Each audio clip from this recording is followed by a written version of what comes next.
Attention mga SSS members at pensioners, ang SSS may iprenisinta na isang pagbabago. Kapapasok lang yan mga ka-vlogs. Dapat ninyong malalaman dito lamang sa video na ito.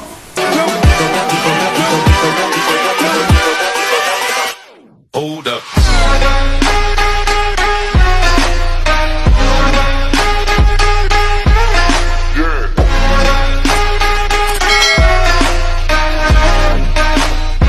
Hello mga ka-vlogs! Welcome dito sa aking YouTube channel. Magandang araw po sa lahat ng mga manonood. Saan po kayong dako sa mundo? Kumusta kayo mga ka-vlogs? Ang SSS po ay may iprenisinta na pagbabago sa kanilang hanay na dapat malaman din ng ating mga miyembro at mga pensyonado. Ano nga ba ito? Mamaya-maya pag-uusapan natin yan. Pero bago ang lahat, kung bago ka pa lang dito sa aking YouTube channel, o di kaya hindi ka pa nakasubscribe, i-click nyo muna ang ating subscribe button na nasa baba. Huwag nyo kalimutan na pindutin ang notification bell.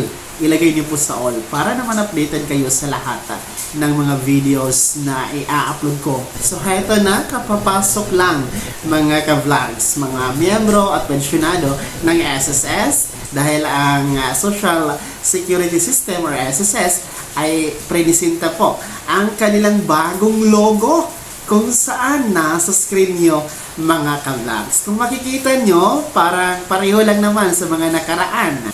Pero as per SSS, in-enhance nila ito into simple and refreshing yung color blue na nagpapahating ng pagtitiwala, kasaganaan at stability mga ka-vlogs. So sinasabi po dyan sa may bagong logo ng SSS, the enhanced SSS logo simple and refresh. Blue color convey trust, stability, and progress while maintaining a strong corporate identity.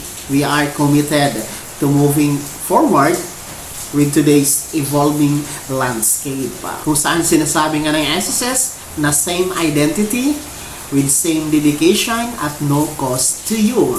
Ipinahayag din ng SSS na through our look is refresh, our values and commitment remain unchanged.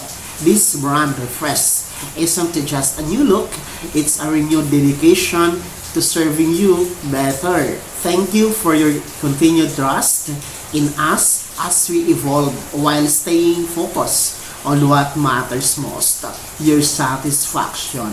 Kaya naman mga SSS members at mga SSS pensioners, at tandaan niyo po ang logo ng SSS, bagong logo.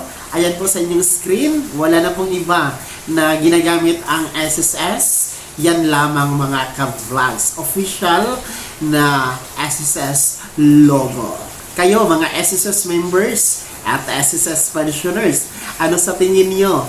No? Ano po ang komento nyo sa bagong logo ng SSS? I-komento nyo na sa comment section na nasa baba.